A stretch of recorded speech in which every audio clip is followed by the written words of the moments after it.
ஆண்டவரும் அருமை இரட்சகராக இயேசு கிறிஸ்துவின் நாமத்தினால் உங்கள் யாவருக்கும் எங்களுடைய அன்பின் வாழ்த்துக்களையும் ஸ்தோத்திரங்களையும் நான் தெரிவித்துக் கொள்கிறேன். தேவனுடைய பெரிதான கிருபையால் சுவிசேஷம் என்ற இந்த பகுதியில் உங்களை சந்திப்பதிலே நாங்கள் மிகுந்த மகிழ்ச்சி அடைகிறோம். கடந்த நாட்களெல்லாம் தேவன் கண்மணி போல காத்து கர்த்தர் நம்மை ஆசீர்வதித்து வழிநடத்தி கொண்டு வந்திருக்கிறார். இந்த மாலையில் இந்த வசனங்களை தியானிப்பதற்கு கர்த்தர் தந்த கிருபைக்காக நான் கர்த்தரை ஸ்தோத்திரிக்கிறேன்.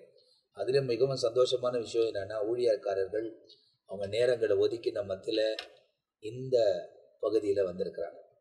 அதனால் நிறைய ஊழியங்கள், நிறைய காரியங்கள் செய்ய வேண்டியது இருக்கிறது.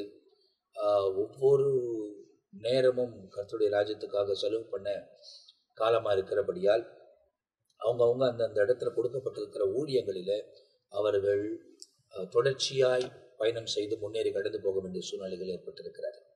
ஆனாலும் இந்த நாளிலே அவங்க நம்ம மத்தியிலே இருக்கிறது எனக்கு மிகுந்த சந்தோஷம். தொடர்ச்சியாய் கர்த்தருடைய வார்த்தைகள், சுவிசேஷம் உங்களுக்கு அறிவிக்கப்பட போகிறது. எனவே போன நிகழ்ச்சியில் நீங்கள் பார்க்கும்போது மார்க் எழுதின சுவிசேஷம் 8ஆம் அதிகாரம் 31 38 வசனம் வரை 2 பகுதிகளாய் ஒரே பகுதியில் நாம் தியானித்து முடித்திருக்கிறோம். எனவே இந்த பகுதியில் 9ஆம் அதிகாரம் 1ஆம் வசனத்திலிருந்து 13ஆம் வசனம் வரை இயேசு மலையின் மீது ஏறி மறுரூபமாக்கப்பட்டது. ஆகையால் தான் பேசிக்காக மறுரூப மலைன்னு சொல்கிறோம். அந்த இடத்துல மறுரூபமாக்கப்பட்டதை மார்க்கும் எழுதுகிறார். ஏன்னா ஏற்கனவே இதை குறித்து மத்தேயு எழுதியிருக்கிறதை நாம் பார்க்கிறோம். ஆனால் மத்தேயு அந்த மறுரூபமாக்கப்பட்ட அந்த இடத்துல இல்லை, கூட இருந்தது பேதுரு, யாக்கோபு, யோவான் தான் இருந்தாங்க. ஆனால் அவர் அந்த பகுதி எழுதுகிறார். அதே போல மார்க் எழுதுகிறார். இதை குறித்து நாம் சில காரியங்களை விவரமாய் தியானிக்க போகிறோம். இதில் முதலாவது நம்மத்தில ரெவரண்ட் மில்கிசேதேக் அவங்க எடுக்க போறாங்க. அதை தொடர்ச்சியாய் நாம் இந்த நிகழ்ச்சிக்குள்ள கடந்து போக போகிறோம். கர்த்தருடைய பரிசுத்த நாமத்துக்கு மகிமை உண்டாகட்டும். மார்க் எழுதின புஸ்தகம் 9ஆம் அதிகாரத்துல 1ஆம் வசனத்திலிருந்து 13ஆம் வசனம் வரைக்கும் சொல்லப்பட்டிருக்கிறதான இயேசு மறுரூபம் அடைதல், இந்த மறுரூப அனுபவத்தை குறித்து இங்கு சொல்லப்பட்டிருக்கிறது. முதல் வசனம், அன்றியும் அவர் அவர்களை நோக்கி, இங்கே நிற்கிறவர்களில் சிலர் தேவனுடைய ராஜ்யம் பலத்தோடு வருவதை காணும் முன் மரணத்தை ருசி பார்ப்பதில்லை என்று மெய்யாகவே உங்களுக்கு சொல்லுகிறேன் என்றார். இப்போ ஆண்டவருடைய தேவகுமாரன் என்கிற அந்த வார்த்தை தம்முடைய ராஜ்யத்தை வருவதை என்பதை, பூமியை ஆளுவதை, அவர் இரண்டாவதாக வருவதை குறிக்கிறதாக இங்க காணப்படுகிறது. 2வது முறை ஆண்டவர் அவர் எப்படி தன்னுடைய காரியத்தை செய்வார் என்று. ஆனால் அதற்கு முன்பதாக தம்முடைய மரணம், உயிர்த்தெழுதல் மற்றும் பரமேறுதல், பரிசுத்த ஆவியை பொழிந்தருகிறது, அதாவது பெந்தேகோஸ்தே நாள், இவைகள் எல்லாம் அப்போஸ்தலர் புஸ்தகத்துல தெளிவாக சொல்லப்பட்டிருக்கிறது. எப்படி பெந்தேகோஸ்தே நாளில் பரிசுத்த ஆவியை அனுப்பினார் என்ற அந்த காரியங்கள் எல்லாம் அப்போஸ்தலர் புஸ்தகத்தில் முதல் அதிகாரத்திலேயே அது சொல்லப்பட்டிருக்கிறது. உன்னதத்திலிருந்து வரும் பலன். அப்ப சொல்லப்பட்ட காரியங்கள் அப்போஸ்தலர் புஸ்தகத்துல நிறைவேறுகிற காரியமாக இருக்கிறது. அப்போ பெந்தேகோஸ்தே நாளிலே ஆவியை அனுப்புதல் ஆனவன அப்போஸ்தலர்கள் அதை என்ன சொன்னாங்கன்னா, தேவனுடைய ராஜ்யத்தை அவங்க ஸ்தாபிப்பதை அது குறிக்கிறதாய் காணப்படுகிறது. அடுத்த அதிகாரத்துல நம்ம பார்க்கும் பொழுது மறுரூபம், அதாவது எப்படி பரிசுத்த ஆவியானவர் 2ஆம் அதிகாரத்துல இறங்கினார், எப்படி ஆவியை நிரப்பினார், அவங்க எல்லாரும் சிதறப்பட்டு தேவனுடைய ராஜ்யத்தை போய் பிரசங்கம் பண்ணாங்க. அது வரைக்கும் பயந்து கொண்டிருந்தவர்கள் போய் பிரசங்கம் பண்ணாங்க. இப்போ இவர்களை குறித்து சொல்லுகிறது, இங்கே நிற்கிறவர்கள் சிலர் தேவனுடைய ராஜ்யம் வருவதை, பலத்தோடு வருவதை காணும் முன் மரணத்தை ருசி பார்ப்பதில்லை. இப்போ லிட்டரலா சில பேர் என்ன எடுத்துக்குவாங்கன்னா, அப்போ ஆண்டவர் அப்படி சொன்னாரு, இயேசு சிஷ்யருக்கு முன்ன இருக்கிறாங்களா, 2வது வருகைக்கு இருக்கிறாங்களா? அப்படி இல்லை. தேவனுடைய ராஜ்யம் பரவுவதை அப்படின்பது அது பரிசுத்த ஆவியை அனுப்புவதையும் மற்ற அந்த காரியங்களே சொல்லப்படுகிறது. பரிசுத்த ஆவியை அவங்க பெற்று தைரியமாய் போய் பிரசங்கம் பண்ணினார்கள் என்று நாம் இங்க பார்க்கிறோம். அதனால்தான் இப்போ 2 பேதுருவின் புஸ்தகத்துல 1ஆம் அதிகாரத்துல 18-19 வசனத்தை நாம் பார்க்கும்போது, நாங்கள் தந்திரமாய் கட்டுக்கதைகளை பின்பற்றுகிறவர்களாக அல்ல, அவருடைய மகத்துவத்தை கண்ணார கண்டவர்களாகவே நம்முடைய கர்த்தராகிய இயேசு கிறிஸ்துவின் வல்லமையும் வருகையும் உங்களுக்கு அறிவித்தோம். இவர் என்னுடைய நேசகுமாரன், இவரில் பிரியமா இருக்கிறேன் என்று சொல்லுகிற சத்தம் உன்னதமான மகிமையிலிருந்து அவருக்கு உண்டாகி பிதாவாகிய தேவனால் அவர் கனத்தையும் மகிமையும் பெற்றது போல அவரோடு கூட நாங்கள் பரிசுத்த பர்வதத்தில் இருக்கையில் வானத்திலிருந்து பிறந்த அந்த சத்தத்தை கேட்டோம். யாரு? பேதுரு சொல்றான். மறுரூபான்னு மலையில இவனும் ஒருத்தன் இந்த மறுரூப மலையில இருந்தது. இத சாட்சியா சபைகளுக்கு எழுதும் நிருபத்தை எழுதும்போது இவன் சொல்றான், நாங்களும் கேட்டோம், இவர் என் நேசகுமாரன், இவரில் நான் பிரியமா இருக்கிறேன், இவருக்கு செவி கொடுங்கள் என்று சொல்லப்பட்ட பரிசுத்த பர்வதத்தில் சொல்லப்பட்ட அந்த காரியங்களை.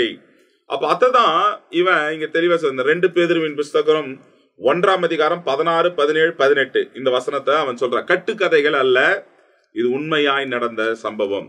இஸ்ரவேல் தேசத்துல போய் பார்க்கும் பொழுது இந்த மறுரூப மலை தான் இஸ்ரவேல் தேசத்திலே உயரமான மலை. மற்ற மலைகள் எல்லாம் எருசலேமை சுற்றி பர்வதங்கள் சூழ்ந்திருக்கிறது போலனாக்கா நம்ம நினைக்கிற மாதிரி பெரிய பெரிய மலை இல்ல, ஒரு உயரமான பர்வதங்கள், அவ்வளவுதான். ஒரு மேடான இடங்கள், ஒலிவ மலை என்று நம்ம சொல்லுகிறோம். எருசலேம் பார்த்தா சும்மா நம்மளுக்கு சாதாரணமா தரும். மலைன்னா ரொம்ப பெரிய பெரிய மலை எல்லாம் கிடையாது. ஆனா இந்த டிரான்ஸ்கிரேஷன் மவுண்ட் தான் பஸ்ல பாதி கொண்டு போறாங்க. மறுபடியும் அங்கிருந்து ஒரு மினி வேன், அது மூலியமா தான் மேல அந்த இடத்துல தேவாலயம் கட்டப்பட்டு இருக்கிறது. அதுக்கு பக்கத்துல நம்ம அங்க போய் பார்த்தா தான் அர்மைக்கு ஏதோ யுத்தம் நடக்க போகிற அந்த ஃபீல்டு அங்கிருந்து மேல இருந்து காட்டுறாங்க. அது எப்படின்னா, பழைய காலத்துல எல்லாம் யுத்தம் செய்கிறவர்கள் குதிரையில வர்றவங்களுக்கு எல்லாம் ஒரு வனாந்தரமான ஒரு இடம் இருக்கும். அதுலதான் இந்த ராமாயணத்தெல்லாம் நம்ம பார்த்திருக்கிறோம். அவங்க யுத்தம் செய்வாங்க, யுத்த களம் அப்படின்னு சொல்லி. அப்போ அந்த அந்த ஆலயத்தின் உப்புரிகையிலிருந்து மேல இருந்து அந்த கைடும் காட்டுறாங்க, இதுதான் அந்த வேலி, இங்கதான் அர்மக்கேதன் யுத்தம் நடக்கும் சொல்லி கணிக்கப்படுகிறது. அப்ப அந்த உயரமான இஸ்ரவேல் தேசத்துல உயரமான மலை அப்படின்னு சொன்னா இந்த மறுரூப மலை. அப்போ பேதுரு கூடவே இருந்ததுனால, சத்தத்தை கேட்டதுனால, கட்டுக்கதைகளை பாரம்பரியமா இல்ல பிரத்யட்சமா கண்டதை நாங்கள் உங்களுக்கு எழுதுகிறோம் என்று சொல்லுகிறார். அப்போ 2வது வசனத்துல 6 நாளைக்கு பின்பு இயேசு பேதுருவையும் யாக்கோபையும் யோவானையும் அழைத்து உயர்ந்த மலையின் மேல் அவர்களை தனியே கூட்டிக் கொண்டு போய் அவர்களுக்கு முன்பாக மறுரூபமானார். அப்போ இயேசுவோடு கூட இருந்தவர்கள் அநேக சீஷர்கள் இருந்தாங்க. ஆனா ஆண்டவர் ஒரு 3 சர்க்கிளை வச்சாரு. இந்த ஃபர்ஸ்ட் சர்க்கிள் பேதுரு, யோவான், யாக்கோபு. அடுத்த சர்க்கிள்ல ஒரு 9 பேரு. அது அடுத்த சர்க்கிள்ல 9 பேர்னா இந்த 12 பேரும் சேர்த்து 12 சொல்லுவாங்க. அதுக்கப்புறம் 70 பேரு. அதுக்கப்புறம் தான் மற்றவங்க இருந்தாங்க. இப்படி 3 பவுண்டரி வச்சுதான். எது இருந்தாலும் எச்சமன தோட்டத்துல போனா இந்த 3 பேர், எங்க அவர் தனிமையா போனாலும் இந்த 3 பேர் அவங்களுக்கு ரொம்ப க்ளோஸா இருந்தாங்க. அப்ப இவர்களை ஆண்டவர் அழைத்து கொண்டு போய் பேதுரு, யோவான், யாக்கோபை அவர்களை உயர்ந்த மலையின் மேல கொண்டு போய் தனியே கூட்டி கொண்டு போய் அவர்களுக்கு முன்பாக மறுரூபம் ஆனார். எப்படி ஆனார்னா, அவருடைய வஸ்திரம் உறைந்த மழையை போலவும் பூமியில் எந்த வண்ணானாலும் வெளுக்கக்கூடாத வெண்மையாய் பிரகாசித்தது. ஒரு மகிமை பொருந்தினவராக இயேசு மறுரூபமானார். எந்த வண்ணானாலும், அப்போ வெண்மையான வஸ்திரம். வெளிப்படுத்தல கூட நம்ம பார்த்தோம்னா, உண்மையாய் வாழ்கிறவர்கள், பரிசுத்தமாய் வாழ்கிறவர்களுக்கு ஆண்டவர் வெண் வஸ்திரம் கொடுக்கிறார். அந்த வெண் வஸ்திரம் என்பது ஒரு பரிசுத்தத்தை குறிக்கிறது, ஒரு தூய்மையை அது காண்பிக்கிறது. இப்ப ஆண்டவர் அவர் என்ன வஸ்திரம் போட்டுனா இவங்களெல்லாம் கூட்டின்னு போனார் தெரியல. ஆனா மறுரூபம் ஆகும் பொழுது அவருடைய வஸ்திரம் உறைந்த மழையை போல பூமியில் எந்த வண்ணானாலும் வெளுக்கக்கூடாத வெண்மையாய் அது பிரகாசித்தது என்று இங்க வசனம் சொல்லுகிறது. அப்போ வசனங்களிலே நம்ம பார்க்கும் பொழுது கூட தாவீது பாவம் செஞ்சுட்டான். பாவம் செஞ்சுட்டு அவன் கேட்கிறான், ஈசோப்பினால் என்னை சுத்திகரியும். சங்கீதம் 51ல, நீர் என்னை ஈசோப்பினால் என்னை சுத்தி, அப்போது நான் சுத்தமாவேன், என்னை கழுவியவர்களும் அப்போது நான் உறைந்த மழையிலும் வெண்மையாவேன். நம்மை பாவங்களை யார நம்மை கழுவுகிறது யாருன்னா பரிசுத்தமுள்ள தெய்வன் ஒருவர் தான். இன்னைக்கு அவர் தான் நம்மை தூய்மையாக்க முடியும். அப்போ பாவம் செய்யும் பொழுது அந்த பாவத்தை நீக்கி நம்மை வெண்மையான மழையை போல என்ன ஆக்கும் என்று அவன் கேட்டான. ஆண்டவர் பாருங்க, அவர் பாவம் இல்லாதவர், பாவத்தை பாராதவர். ஆண்டவர் மறுரூபமாகிறார். இந்த 3 பேருக்கு முன்பாக கூட இருக்கிறவங்க தான். ஆனா இங்க என்ன ஒரு பிரகாசம் காணப்படுகிறது. அவருடைய முகம் சூரியனை போல, அவருடைய வஸ்திரம் உறைந்த மழையை போல வெண்மையாய் ஆண்டவர் இயற்கைக்கு மேலான ஒரு காட்சி அவர்களுக்கு கொடுக்கிறார். 4ஆம் வசனத்துல பாத்தீங்கன்னா இது மாத்திரமல்ல, அப்பொழுது மோசேயும் எலியாவும் இயேசுவுடனே பேசுகிறவர்களாக அவர்களுக்கு காணப்பட்டார்கள். மோசேயும் எலியாவும் இவர்களோடு பேசுகிறவர்களாக காணப்பட்டார்கள். இதை தொடர்ந்தையா நம்முடைய ஊழியர்கள் பேசுவாங்க. இப்போ இந்த பகுதியில் நீங்க பாத்தீங்க அப்படின்னா இந்த வசனங்களில் சொல்லப்பட்டிருக்கிற விஷயம் ஏற்கனவே மத்தேயு எழுதின சுவிசேஷத்துல நாம் தியானித்திருக்கிறது தான் இப்போ மார்க்கம் எழுதுகிறார்.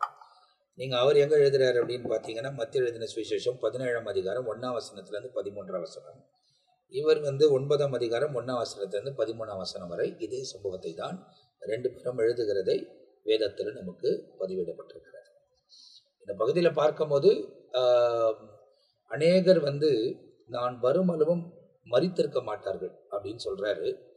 அதுக்கு என்ன காரணம் என்பதை நான் சொல்றேன். அதுக்கு முன்னே தொடர்ச்சியாய் இப்போ எலியாவும் மோசே நிற்கிறாங்க. அதை தொடர்ந்து என்ன நடக்க போகுதுன்னு நம்ம மத்தியில் ரெவரண்ட் ஜான் பீட்டர் ஐயா பேச போறாங்க. நாம் என்ன பேச போறாங்கன்றதை கவனிக்க போகிறார். கர்த்தருடைய நாமத்திற்கு ஸ்தோத்திரம். மறுரூபமலை, மறுரூபமான அனுபவங்கள், அதை குறித்து நாம் படித்து கொண்டிருக்கிறோம். இதில் முதல் வசனத்தில் பார்க்கும்போது பரலோகத்தின் முக்கியத்துவம் குறிப்பிடப்படுகிறது. ஏன் இந்த செய்தி விளக்கம் என்று சொன்னால், பரலோகம் என்ற ஒன்று இருக்கிறது. பரலோகத்தை குறித்த தெளிவு ஜனங்களுக்கு இல்லை. ஜனங்க என்ன சொல்றாங்க? கொஞ்ச நாள் வாழ்வோம், சாப்பிடுவோம், சாவோன்றாங்க. ஆனால் இந்த செய்தியிலிருந்து ஒரு காரியம் வலியுறுத்தப்படுகிறது. என்ன? பரலோகம் ஒன்று இருக்கிறது. அது வரும் முன் அப்படிங்கிற ஒரு வார்த்தை குறிப்பிடப்பட்டாலும் பரலோகம் இருக்கிறது உண்மை. அந்த விளக்கத்தை நாம் கேட்டோம். ரெண்டாவது வசனத்தில் தனியே கூப்பிட்டு கொண்டு போய் அவர்களுக்கு முன்பாக மறுரூபமானார். அவங்களுக்கு முன்ன 3 பேர் தான் இருக்காங்க. ஏன் மறுரூபமானார்னு சொன்னா, இவர்கள் இப்ப மனுஷீகத்தில் இருக்காங்க. இயேசு கிறிஸ்து எப்பவுமே பரலோக ரூபத்தை உடையவர், மனுஷனா வந்தார். அப்ப அந்த ரூபத்தை இவர்கள் கடைசி வரைக்கும் மனுஷீகமாக செயல்படக்கூடாது. வேறு ஒரு ரூபம் என்பது என்ன? சாயல், மாற்றமடைந்த ஒரு அனுபவம். அதாவது இப்போ நம்ம எப்படி மறுரூபமாக்கப்பட போகிறோமோ அதான். இப்ப நாம மனுஷீகத்தில் இருக்கிறோம். வேறு ஒரு மாற்றமான சரீரத்தில் பரலோகத்துக்கு போகும்போது இந்த மாம்ச சரீரத்தில் போக முடியாது. அதனால இவர்களுக்கு இந்த காரியம், இது ஒரு வாய்ப்பு. அந்த 3 பேருக்கு இந்த தெய்வீகத்தை வருங்காலத்தில் நடக்கக்கூடிய அந்த பரலோக சாயலை புரிந்துவிட்டால் பின்னாட்களில் இவர்கள் வைராக்கியமாக சாட்சியாக இருப்பார்கள் என்பதற்காக அவர்களுக்கு முன்பாக தனியாக அழைச்சிக்கிட்டு போயிட்டு இந்த காரியத்தை சொல்லுகிறார். 3வது, அவருடைய வஸ்திரம் உறைந்த மழையை போல் பூமியில எந்த வண்ணனாலும் வெளுக்கக்கூடிய அதை வெண்மையாய் பிரகாசித்தது. அப்ப ஆண்டவர் எப்பவும் அந்த வஸ்திரம் மட்டும் இல்ல, அவர் வாழ்க்கையே வெண்மைதான். முழுமையாய் பரிசுத்தம் நிறைந்த தேவன் கர்த்தராகிய இயேசு கிறிஸ்து ஒரு பரிசுத்தம் வேணுங்கிறத அந்த தொடக்கும் போது பரலோக தொடர்புக்கு ஒரு மனிதன் போக வேண்டுமானால் பரிசுத்தம் இல்லாமல் போக முடியாது என்பதை வெளிப்படுத்தி காட்டுகிறது. 4வது, மோசே எலியா இயேசுவோடு பேசுகிறவர்களாக அவர்களுக்கு காணப்பட்டார். மோசே யார்? நியாயப்பிரமாணத்தில் தன்மையை வெளிப்படுத்தி காட்டினவர். எலியா யார்? பழைய ஏற்பாட்டில் ராஜாக்களுக்கு முன்பாக ஆட்சி எப்படி செய்ய வேண்டும், குறைபாடுகள் இருக்கும் போது அந்த இடத்துல சுட்டி காட்டுவதற்கு பிரமாணம் மோசே, தீர்க்கதரிசியாகிய எலியா குறைகளை சுட்டி காட்டுவதற்கு அடையாளம். இயேசு யார்? 2க்கும் இடையில தன்னுடைய ஜீவனை கொடுத்து ஜனங்களை மீட்கும்படியாய். அப்ப இந்த 3 பேரும் உரையாடல் எதை மற்ற இடங்களில் பார்க்கிறோம்? எவ்விதமாய் மரிக்க போகிறார் இயேசு சிலுவையில், எவ்விதமா மரிக்க போகிறார் அந்த காரியத்தை குறித்து நியாயப்பிரமாணத்தில் சொல்லப்பட்டது, தீர்க்க தரிசனங்களில் சொல்லப்பட்டது, இயேசுவானவர் மூலம் நிறைவேறப் போகிறது என்பதை அவர்கள் அதை கலந்துரையாடினார்கள் என்பதாக குறிப்பிடப்படுகிறது. 5ஆம் வசனத்துல பேதுரு ஒரு வார்த்தை சொல்றார். இதை பார்த்த உடனே இங்கேயே தங்கிவிடலாம் என்பதாக 5ஆம் வசனத்துல என்ன சொல்றாரு? ரபி, நம்ம இங்கேயே தங்கிடலாம். இல்லப்பா, இது நீங்க புரிந்து கொண்டு வருங்காலத்தில் எனக்காக பரலோகத்துக்காக நீங்கள் சாட்சியாய் இருக்க வேண்டும் என்று ஒரு தெளிவை கொடுப்பதற்காக அவர் சொல்றார், நீங்க இருக்க முடியாது, இது இப்ப நீங்க அதை பார்க்கறது உங்கள் ஊழியத்தின் பாதையில் நீங்க அதை பிரதிபலிக்க வேண்டும், நீ இங்கேயே இருக்க முடியாது, நீங்க போக வேண்டிய தூரம் வெகு தூரம். இன்னும் இந்த இடத்துல 3 பேரை அழைச்சிட்டு போனது என்னன்னு சொன்னா, ஒரு சாட்சி அப்படின்னு சொன்னா 2 அல்லது 3 பேர் ஒரு காரியத்தை சாட்சி சொல்லணும். 3 பேர் தான் அழைச்சிட்டு போனாரு, 2 அல்லது 3 பேர். அந்த சாட்சின்னு வரும்போது இப்ப இவன் 6ஆம் வசனத்துல சொல்லும் போது அறியாமல் சொல்றான். ஏன்னா மனுஷீகம் சில நேரத்தில் சில தெய்வீகத்தை புரிந்து கொள்ள முடியாது, அதனால அவன் அறியாமல் சொன்னான்.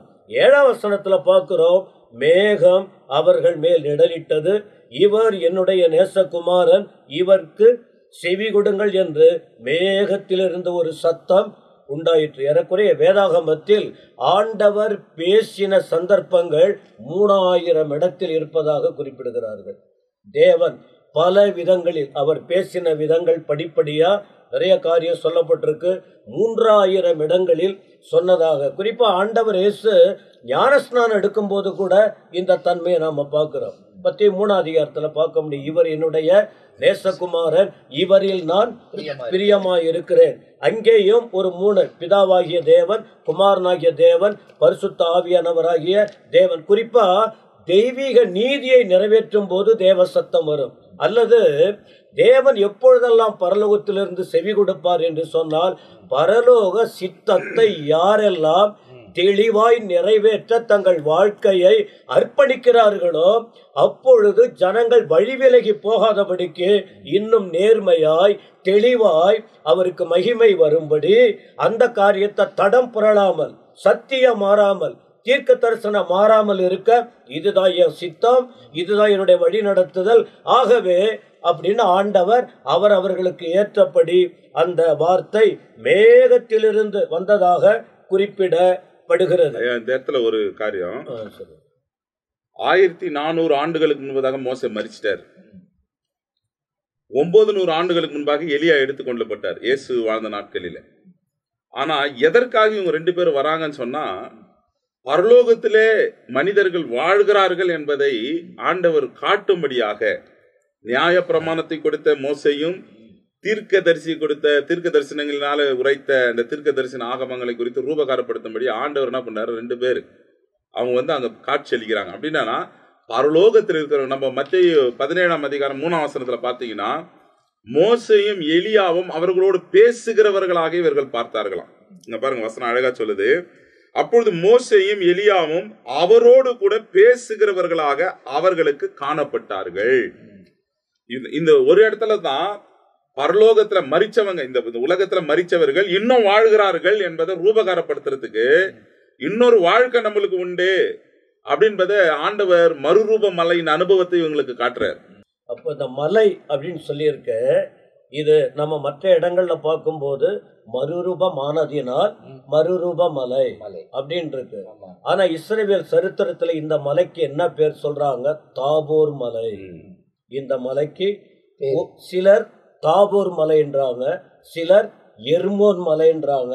ஆனா தாபோர் மலை என்பது உறுதியாக்கப்பட்ட வார்த்தை. இது அந்த இடத்துல அந்த மலைங்கிற வார்த்தைக்கு சொல்லாவிட்டாலும் ஆண்டவர் இவர்களை அழைத்து கொண்டு போய் அவர்களுக்கு முன்பாக மறுரூபமானார்னா இது இன்னொரு விஷயம், மரணத்துக்கு பிறகு இன்னொரு வாழ்க்கை இருக்கு, அது காமிக்கிறதுக்காக. உலகத்தோட வாழ்க்கை முடிவடைவது இல்லை. இன்றைக்கு மனிதர்கள் வாழ்வோம் மடிவோம் என்ற எண்ணத்தோடு தான் அவருடைய முயற்சிகள், பிரயாசங்கள், உழைப்புகள், செலவுகள் நாட்கள் முழுவதும் செலவிட்டுக்கிட்டு இருக்காங்க. இல்லையப்பா, மரணத்துக்கு பிறகு ஒரு வாழ்க்கை இருக்கு. அந்த வாழ்க்கைக்குள்ளே செல்ல வேண்டுமானால் சில படிகள் இருக்கிறது. இதற்கு இயேசுதான் வழி. இந்த வழியை நீங்க புரிந்து கொள்ள வேண்டும் என்பதற்காக இந்த 3 பேருக்கு காட்சி அளித்தார். அந்த 3 பேர் அவர் ஊழியத்தை நிறைவேற்ற வேண்டும். அதான் பாஸ்டர் அவங்க சொன்னாங்க, 2 பேதுரு 1ஆம் அதிகாரத்துல என்ன சொன்னார்? அவரு ஒரு சாட்சி சொன்னார், பேதுரு கண்ணால் கண்டதினால். யோவான் 1:14 பார்த்தால் இந்த மகிமையை நாம் கண்டோம் என்று யோவான் குறிப்பிடுகிறார். ஆனா யாக்கோபு கூட இருந்தார். ஏன் அவர் சாட்சி சொல்லல? அவர் பட்டயத்தால் கொல்லப்பட்டார். 3 பேர் சாட்சி சொல்லணும். 3 பேர் அங்க இருந்தாங்க. இந்த சாட்சி மற்றவங்களுக்கு வெளிப்படணும். யாக்கோபு மரித்து விட்டார், 2 பேர் உயிரோட இருந்தாங்க, அந்த சாட்சிய சொன்னாங்க. இதை நாம் படிக்கிறோம், தியானிக்கிறோம், உங்களுக்கு சாட்சி பகருகிறோம். மறுரூபம் அடைந்தால்தான் மறுவாழ்வுக்கு போக முடியும். உலக ரூபம் மாறணும், பாவ சாயல் மாறணும், தெய்வீக குணம் வர வேண்டும், இயேசுவை தரித்து கொள்ள வேண்டும். இப்படி இருந்தால் அங்கே எப்படிங்க தாபோர் மலையில் மறுரூப மலைக்கு போனாங்களோ அதன் வழியாய் கொல்கதா மூலமாக பரலோகத்துக்கு போவதற்கு வழிகாட்டின ஆண்டவர் பரலோக வாழ்வுக்கு செல்ல அந்த பாக்கியம் கிடைக்கும். அந்த இயேசுவை குறித்த முக்கியம் இதுல இருக்கு. இயேசு நம்முடைய உள்ளத்தில் வர வர மறுரூபம் அடைய முடியும். உள்ளத்துல அன்றைக்கு கண்களுக்கு முன்னால மலையில மறுரூபம். இந்த செய்திகளை படிக்கிற, போதிக்கிற, கேட்கிறவர்கள் உள்ளத்தில் மறுரூபம் அடைந்தால் தெய்வீகத்தை அடைய முடியும். ஆயத்தப்பட வேண்டும். இந்த மறுரூபத்துக்காக இப்ப நம்ம ஆயத்தப்பட்டா உள்ளத்துல மறுரூபம் ஆயிட்டோம்னா வரப்போகிற மறுரூபம், ஏன்னா இவ்விதமாய் மறுரூபமாக்கப்பட்டுதான் நாம் சேர்க்கப்பட போகிறோம். அதுக்கு ஆயத்தப்பட்டுருவோம். இங்க ஏன் 3 பேரை கூட்டிட்டு போறார் அப்படின்னு சொன்னாக்கா, மோசே சொன்னபடி 2 அல்ல 3 சாட்சிகளால் ஒரு காரியம் உறுதிப்படும் என்பதாக சொல்லப்பட்டிருக்கிறது. அது ரொம்ப தெளிவாக அவர் ஃபாலோ பண்ணதாக நாம் வேதத்துல பார்க்கிறோம். ஒவ்வொன்றும் அவர் எல்லாவற்றையும் நிறைவேற்றி முடித்தார். ரொம்ப அழகா நிறைவேற்றி முடித்தார். ஒரு உறுப்பாகிலும், வார்த்தையின் ஒரு உறுப்பாகிலும் கீழே விழ அவர் விடவில்லை. எல்லாவற்றையும் நிறைவேற்றினார். காரணம், கட்டளையிட்டவர் அவர்தான். மனுஷனால் அதை பூர்ணமா நிறைவேற்ற முடியல, அவரே நிறைவேற்றி முடித்து விட்டார்.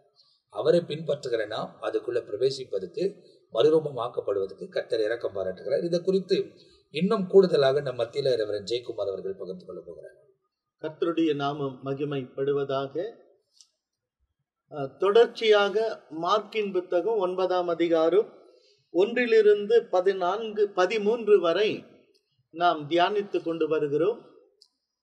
இந்த மார்க்கின் புத்தகம் 13ஆம் அதிகாரம் 1 to 13 வரை இருக்கிறதான இந்த வார்த்தைகளை, இந்த அதிகாரங்கள், இந்த வசனங்களை 3ஆக பிரிச்சு படிச்சாக்கா நமக்கு தெளிவாக புரிந்து கொள்ள முடியும். 1 to 3 வரை பார்க்கும் பொழுது ஒரு சம்பவத்தை, விசேஷமாக அவருடைய மறுரூபமாக்கப்படுவதை குறித்து சொல்லப்பட்டிருக்கிறது.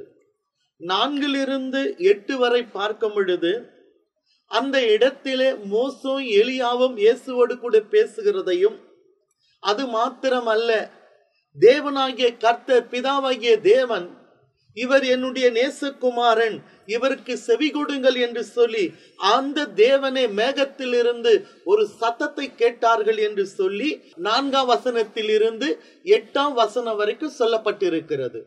அதே 13ஆம் அதிகாரம் 9ஆம் வசனத்திலிருந்து 13ஆம் வசனம் வரைக்கும் எலியாவை குறித்தும் அவன் வந்து செய்ய போகிற காரியத்தை குறித்து வேதபாதர்கள் சொல்லுகிறதையும், அது மாத்திரமல்ல, மனுஷகுமாரன் பாடுபட வேண்டும் என்பதை குறித்தும் தெளிவாக இந்த பகுதியிலே எழுதப்பட்டு இருக்கிறது.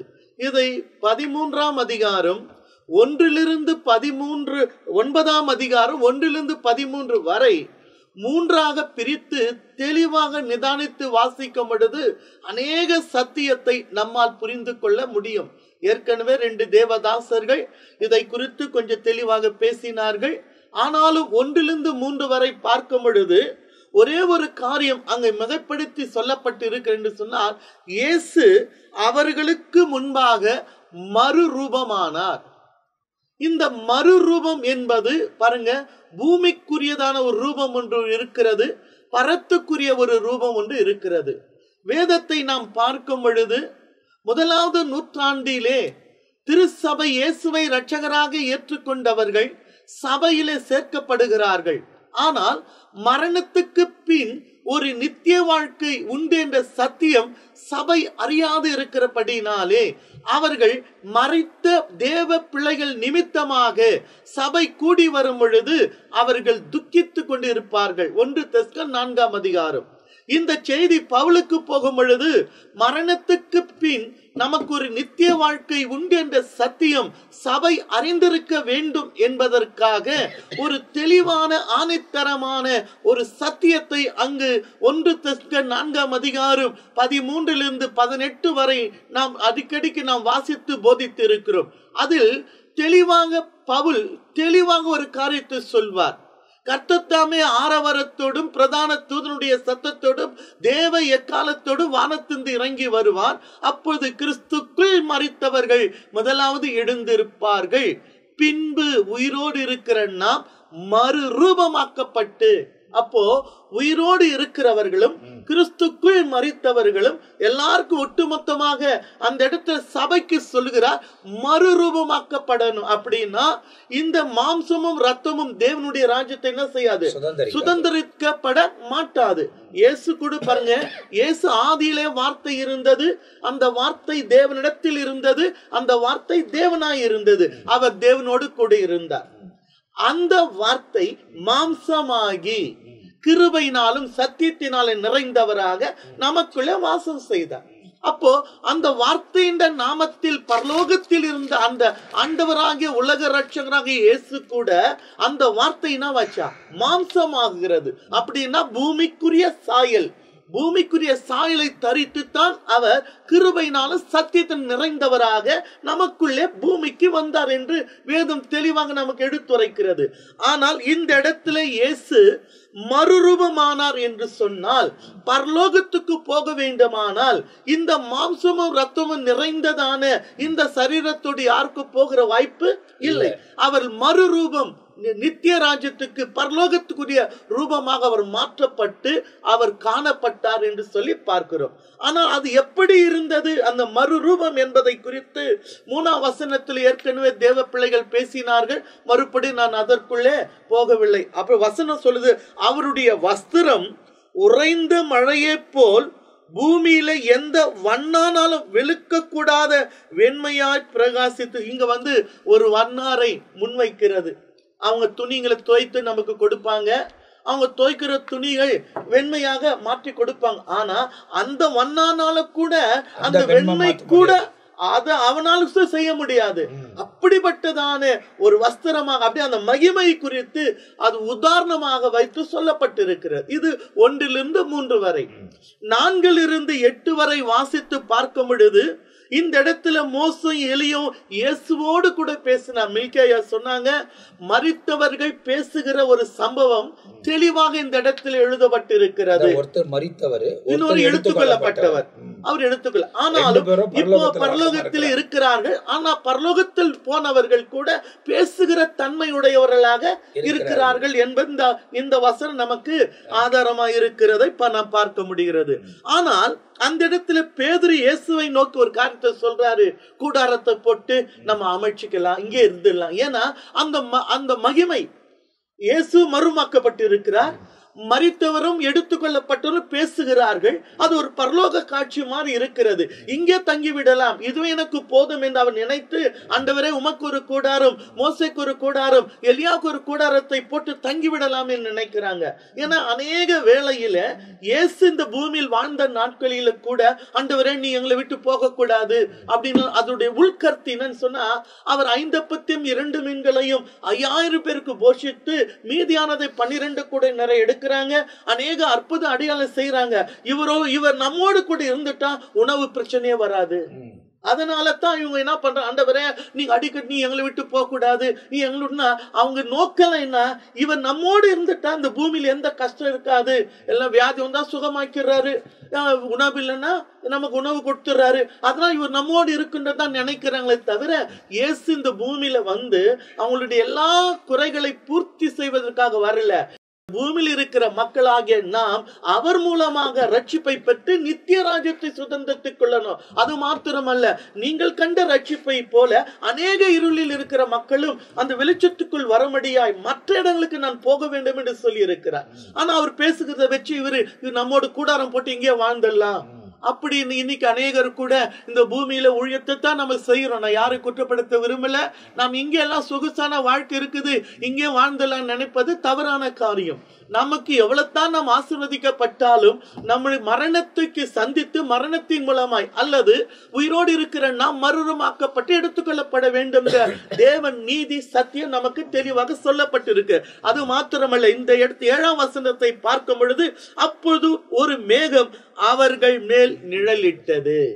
மேகம் என்னாச்சுங்க? நிழலிட்டது. அது வேதத்தை நம்ம எத்தனையோ காரியத்தை பார்க்கிறோம். இஸ்ரவேல் ஜனங்கள் கானா எகிப்திலிருந்து வெளியே வரும் பொழுது கர்த்தர் பகலிலே மேகஸ்தம்பமாகவும் தேவன் இரவில் அக்னி ஸ்தம்பம் முன்னையும் இருந்து வழி நடத்தினார். அப்ப மேகம் அவன் நிழலிட்ட, இவர் என்னுடைய நேச குமாரன், இவருக்கு செவி கொடுங்க. பாருங்க, இது ரொம்ப முக்கியமான ஒரு பரலோகத்தில் இருந்து இயேசுவை குறித்து ஒரு சாட்சி சொல்லுகிறது.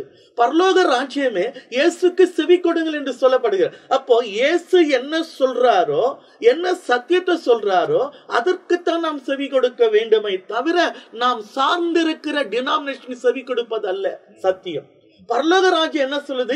இயேசுவை முன்னை வைத்து முன்காட்டி, இதோ இவர் என்னுடைய நேசகுமாரன். அப்போ மேகஸ்தலத்திலிருந்து கர்த்தருடைய சத்தம், வசனம் அப்படித்தான் இருக்கு பாருங்க, இவருக்கு செவி கொடுங்கள் என்று அந்த மேகத்திலிருந்து ஒரு சத்தம் உண்டாயிற்று. அப்போ பரலோக சத்தியம் எங்க வருதுன்னாக்கா டினாமினேஷன் இந்த வரல, மேலந்தான் சத்தியம் வரும். அப்போ ஒரே ஒரு சத்தியம் தான் காட்டுறாரு, வேற ஒரு சத்தியம் இல்ல. மனுஷனுக்கும் தேவன் பிதாவாகிய தேவனுக்கும் மத்தியஸ்தர் இயேசு ஒருவர் தான். அதுதான் இயேசு சொன்ன, நானே வழியும் சத்தியம் ஜீவனமாய் இருக்கிறேன், என்னை அல்லாமல் ஒருவனும் பிதாவிடத்தில் வரன். அவருக்கு செவி கொடுக்கணும்.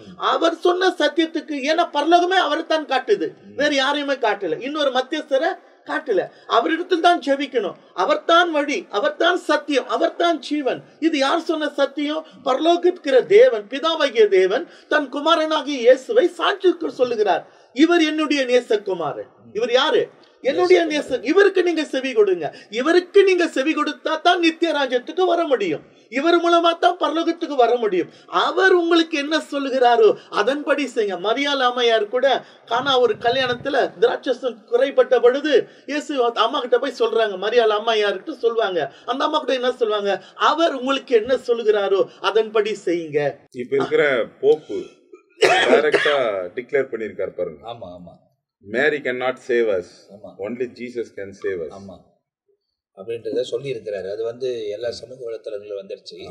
இப்போ ஒரு டிரான்ஸ்ஃபார்மேஷன் வரணும், எல்லா இடத்துலயும் ஸ்டபன் ஆட்டடா இல்லாம அதுக்குள்ள செவி கொடுக்கக்கூடியவங்க இருக்கணும். 7ஆம் வசனம், அப்பொழுது ஒரு மேகம் அவர்கள் மேல் நிழலிட்டது, இவர் என்னுடைய நேசகுமாரன், இவருக்கு செவி கொடுங்கள் என்று அந்த மேகத்திலிருந்து ஒரு சத்தம் உண்டாயிற்று. அப்போ இதை கேட்கிற அன்பான தேவ பிள்ளைகளே, நான் எங்கள் உட்பட்டு சொல்ற, நாம் செவி கொடுக்க வேண்டியவர் ஒரே ஒருவர், ஆண்டவராகிய இயேசு கிறிஸ்துவினுடைய சத்தியங்கள் தவிர.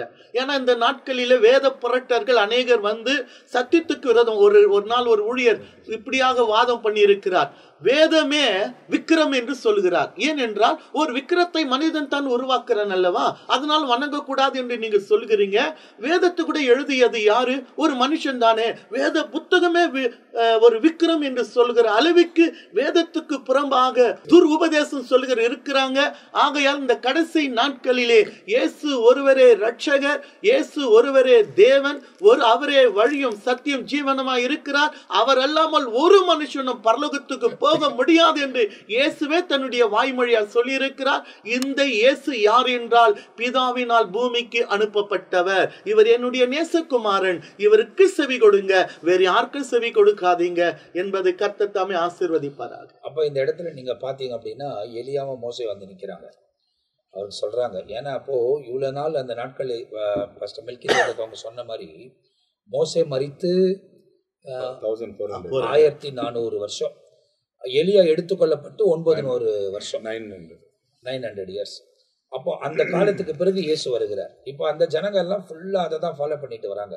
ஃபாலோ பண்ணிட்டு வரப்போ இயேசு கிறிஸ்து பிதாவின் இருதயத்தில் இருக்கிற காரியத்தை பிரசங்கிக்க வருகிறார். அதை இவங்களால ஏற்றுக்கொள்ள முடியல. ஆனா இவங்க 2 பேரும் நிக்க வைக்கிற நேரத்துல மறுரூபமாகி அந்த இடத்துல அவர் சொல்லுகிற விஷயம் என்னன்னா, இவர் என் நேசகுமாரன், இவருக்கு செவி கொடுங்கள். முதலாவது முறை வந்தப்போ நான் இவரில் பிரியமா இருக்கிறேன்றாரு. ஆனா இந்த இடத்துல செவி கொடுங்கள் அப்படின்னு சொல்றாரு.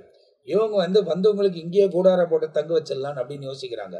ஆனா இதை பார்க்கிலும், அதுதான் வசனத்தின் வெளிப்பாடு, கண்கள் காணாததையும் செவிகள் கேட்காததையும் மனசில் தோன்றாததையும் கர்த்தர் தனக்காக வாழ்ந்தவர்களுக்கு அங்கே சம்பாதித்து வைத்திருக்கிறார். அங்க போய்தான் நமக்காக என்ன ஏற்பாடு செய்யப்பட்டிருக்கிறது என்பதை நாம் அங்கே கவனிக்க போகிறோம். ஏமாற்றம் அடையவே மாட்டோம்.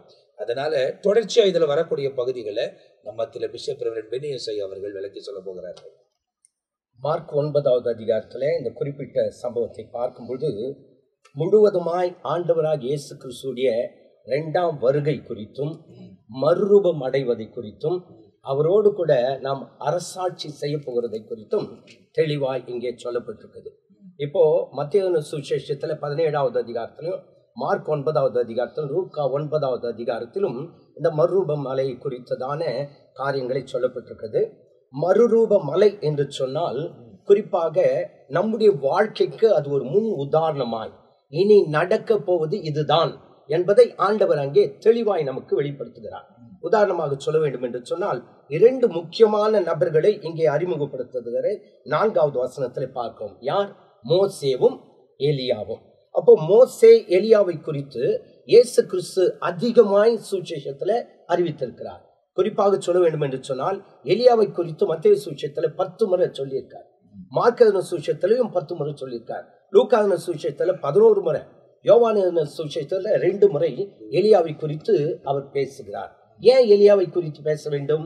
அதே நேரத்துல மோசையை குறித்து மத்தேயு சுவிசேஷத்துல 8 முறை சொல்கிறார்.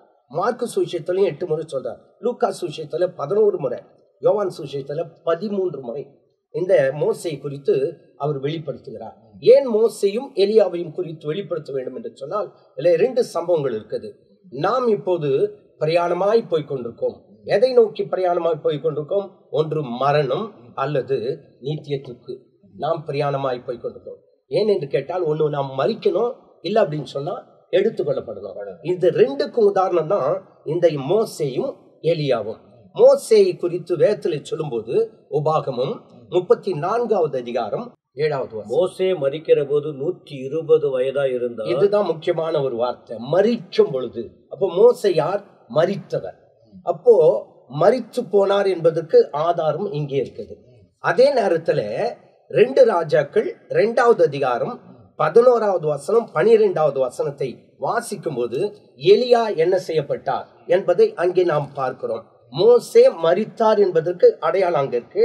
இங்க 2 ராஜாக்கள் 2வது அதிகாரம் 11-12 வாசித்து பார்க்கலாமா?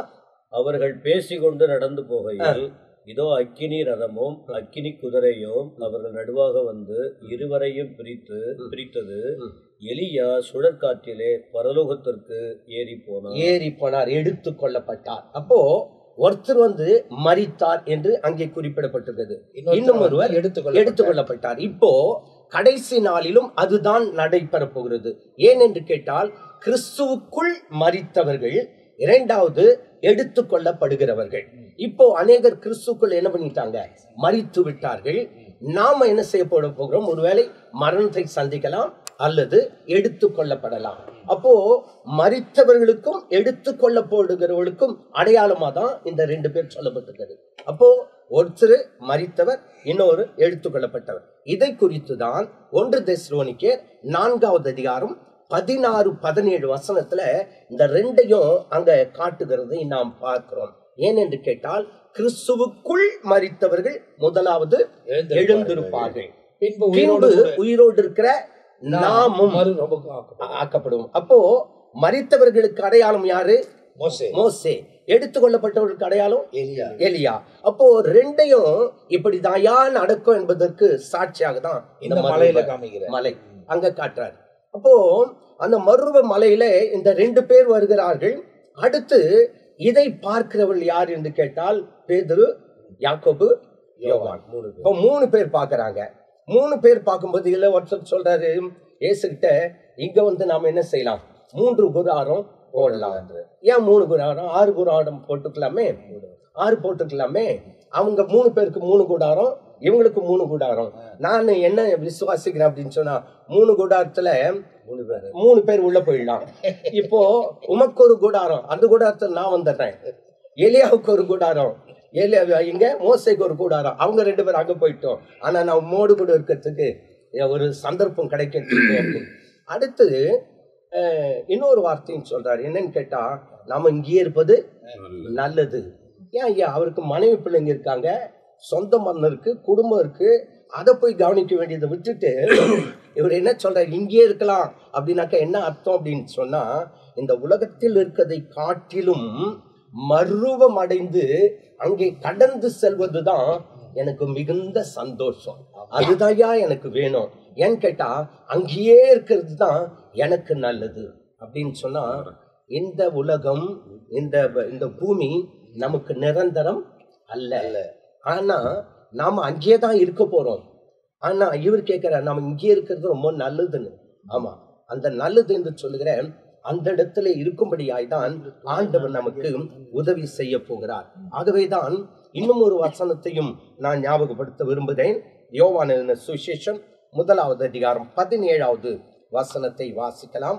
எப்படி எனில் நியாயப்பிரமாணம் மோசேயின் மூலமாய் கொடுக்கப்பட்டது. நியாயப்பிரமாணம் மோசேயின் மூலமாய் கொடுக்கப்பட்டது. கிருபையும் சத்தியமும் இயேசு கிறிஸ்துவின் மூலமாய் உண்டாயிற்று. அப்ப பாருங்க, இப்ப இந்த இடத்துல 2 சந்திக்கப்படுகிறது. என்ன?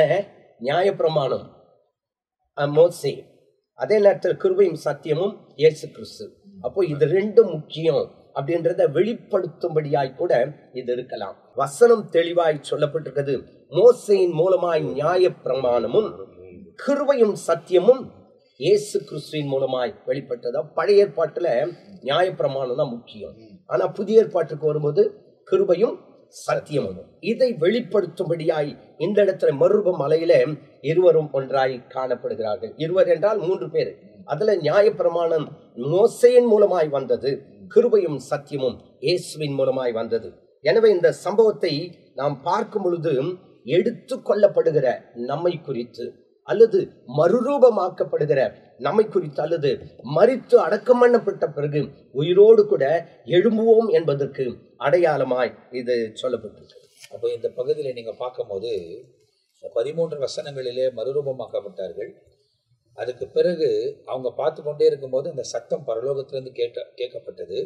பிதாவாகிய தேவன் இவர் நேசகுமாரன், இவருக்கு செவி கொடுங்கன்னு சொல்லிட்டாரு. உடனே அவர்கள் 2 பேரும் மறைஞ்சு போயிட்டாங்க. அப்படின்னா என்ன அர்த்தம்னா, அவங்க 2 பேரும் எடுத்துக்கொள்ளப்பட்டிருக்கிறாங்க. ஒரு விதத்துல மரித்து ஒருவர், உயிரோடு ஒருவர். ஆனால் இப்போ இருக்கக்கூடிய இவருக்கு நீங்கள் செவி கொடுக்க வேண்டும் என்ற அர்த்தத்தை சொல்ல கொடுக்க. இந்த 7ஆம் வசனம், இவர் என்னுடைய நேசகுமாரன், இவருக்கு செவி கொடுங்கள் என்று சொல்லப்பட்டோம். இயேசு கிறிஸ்து ஞானஸ்தானத்தை பெற்ற பொழுது கூட அவர் கரையேறின பொழுது பரிசுத்த ஆவியாக தேவன் புறாவை போல வந்து இறங்கினார். மேகத்து ஒரு சத்தம் உண்டாச்சு, இது என்னுடைய நேசகுமாரன் என்று சொல்லி. அப்போ எப்பொழுது பார்த்தாலும் பிதாவாகிய தேவன் குமாரனாகிய இயேசு கிறிஸ்துவை அடையாளப்படுத்திக் கொண்டே தான் வருகிறார். அப்போ வேதத்தில அப்போ அதிகமாக அடையாளப்படுத்தி தேவனால் அடையாளப்படுத்தப்பட்டவர் ஆண்டவராகிய இயேசு. ஏன்னா பிற்காலத்துல தப்பான போதனைகள் வந்து அந்த தேவராஜ்யத்துக்கு வராம ஒரு கூட்டங்கள் நரகத்து போய்விடக் கூடாது என்பதன் முன்கூட்டியே ஆண்டவர் இயேசுவை, பிதாவாகிய தேவனே கிறிஸ்துவாகிய இரட்சகராகிய இயேசுவையே அடையாளப்படுத்தி கொண்டு வருகிறார். இவருக்கு செவி கொடுங்கள் அப்படின்னு சொல்றதுக்கு இன்னொரு காரியத்தையும் நாம சொல்ல முடியும் என்று நினைக்கிறேன். கிருபையும் சத்தியத்தையும் பெற்றுக்கொள்ள வேண்டும் என்று சொன்னால் அவருக்கு கட்டாயம் நம்ம என்ன செய்யலாம்? செவி கொடுத்தாதான் அவருடைய கண்களில் நமக்கு கிருபை கிடைக்கும். அவருக்கு செவி கொடுத்தாதான் அந்த கிருபை கிடைத்த பிறகு மறுரூபம் அடைய முடியும். அதாவது என்னன்னாக்கா, அந்த வசனத்துல ரொம்ப தெளிவா சொல்லப்படுற விஷயம் என்னன்னா, கிருபை கிடைக்கிறது, அந்த கிருபையை சத்தியத்தில் நடப்பதற்காக நாம் பயன்படுத்த வேண்டும். அதை விட்டு விலகி வாழ்வதற்காக அல்ல, எப்படி வேணாலும் உலகத்துல வாழலாம் அப்படின்றதுக்காக இல்லை, இப்படிதான் வாழ வேண்டும் என்பதை இயேசு போதித்திருக்கிறார். அந்த போதனைகளுக்கு கீழ்ப்படிந்து நடக்க நம்மை ஒப்புக் கொடுக்கும் போது ஆண்டவர் நமக்கு கிருபை தருவார். அப்ப இந்த பகுதிகளில் பார்க்கும் போது அவங்க 2 பேரும் வந்து பேசுறாங்க. பேசி முடிச்சோன்னா பிதாவாகிய தேவன் பேசுகிறார். பேசி முடித்த உடனே திடீர் என்று இயேசு மாத்திரம்தான் அங்க இருக்கிறாரு. மீதி 2 பேரும் எடுத்துக்கொள்ளப்பட்டாங்க. ஏன்னா இவருக்கு தான் அவங்க செவி கொடுக்கணும். அதுக்கு பிறகு நீங்க அந்த இடத்துல பாத்தீங்கன்னா அவங்களுக்கு இதை நீங்க எங்கேயும் சொல்லக்கூடாது, நான் உயிர்த்தெழுகிற வரை இதை நீங்கள் சொல்லக்கூடாது அப்படின்றத அவங்களுக்கு ரொம்ப ஸ்ட்ரிக்டா கட்டளையிடுறார். அவங்களும் சொல்றது இல்லை. ஆனா பேதுருவும் அதே நேரத்துல யோவானும் பிற்காலத்துல அறிவிக்கிறார்கள். ஆனால் அப்போது சீஷர்கள் இடத்தில் போய் அவர்கள் சொன்னதாய் எங்கேயும் சொல்லப்படவில்லை. காரணம் என்ன? அவர் என்ன சொல்றாரோ அதன்படி செய்வதற்கு நாம் கவனமாக இருக்க வேண்டும். அதற்கு பிறகு எலியாவை குறித்தும் அவர் அந்த இடத்துல 2 வசனங்களில் போதிக்கிறதை வேதாகமத்தில் எழுதப்பட்டிருக்கிறது. அப்போ 1 இந்த 13ஆம் வசனம் வரை இந்த 9ஆம் வசனத்துல சொல்லப்பட்டிருக்கிற காரியத்தை இந்த பகுதியில நாம் தியானிப்பதற்கு ஆண்டவர் நமக்கு உதவி செய்தார். நிறைய வெளிப்பாடுகள் வந்தது. அதாவது ஒவ்வொரு விஷயத்திலும், அதுதான் ஊழியர்கள் ஒன்றாக உட்கார்ந்து பேசும்போது நிறைய காரியங்களை ஆண்டவர் வெளியே கொண்டு வருவதற்கு அவர் உண்மை உள்ள தேவனா இருக்கிறார். எனவே சுவிசேஷத்துக்கு செவி கொடுங்கள். கர்த்தர் என்ன சொன்னாரோ அந்த போதனைகளுக்கு செவி கொடுத்து அதன்படியே நடக்க கவனமாயிருங்கள். யோசுவாக்கு சொன்ன மாதிரிதான், இடதுபுறமும் சாயாம வலதுபுறமும் சாயாம அதன்படி நடக்க கவனமா இருப்பாயாக என்று சொன்னது போலவே அவர் போதித்திருக்கிற போதனையில் நடக்க நீங்களும் கவனமாயிருங்கள், நாங்களும் கவனமா இருக்க வேண்டும். ஆகையால் கர்த்தரோடு நடங்க. ஆண்டவர் உங்க வாழ்க்கையில மேன்மையான காரியங்களை செய்வார். குறிப்பா இந்த சுவிசேஷம் போதிப்பதற்கு காரணமே இயேசு கொடுத்த கட்டளை. அது ஒவ்வொரு நிகழ்ச்சியிலும் உங்களுக்கு வாசிக்கப்பட்டிருக்கிறது. மத்தேயு 28 கடைசி பகுதியிலும், மார்க் எழுதின சுவிசேஷத்தில் 16 கடைசி பகுதியிலும் அவர் கொடுக்கப்பட்ட இந்த கிரேட் கமிஷன் நமக்கு சொல்லப்பட்டிருக்கிறது. ஆகையால் தான் இந்த சுவிசேஷம் இந்த நாள் வரை, இந்த 21ஆம் நூற்றாண்டு வரை உங்களுக்கு அறிவிக்கப்பட்டு கொண்டே இருக்கிறது. கடைசி காலத்தில் கடைசி மணி நேரத்தில் வாழுகிறோம். எனவே இந்த வார்த்தைகளுக்கு செவி கொடுத்து இயேசுவை பின்பற்றுங்கள். மரித்தாலும் உயிரோடு கூட எழும்பி மறுரூபமாக்கப்பட போகிறோம். உயிரோடு இருந்தாலும் மறுரூபமாக்கப்பட்டு அங்க சேர்க்கப்பட போகிறோம். அதுக்கு ஆயத்தப்படுங்கள். தேவன் பெரிய காரியங்களை செய்வார். அடுத்த பகுதியில் சந்திக்கிற வரை நாங்கள் எல்லாரும் உங்ககிட்ட இருந்து விடை பெறுகிறோம். கர்த்தர் உங்களை ஆசீர்வதிப்பாராக. ஆமென். ஆமென்.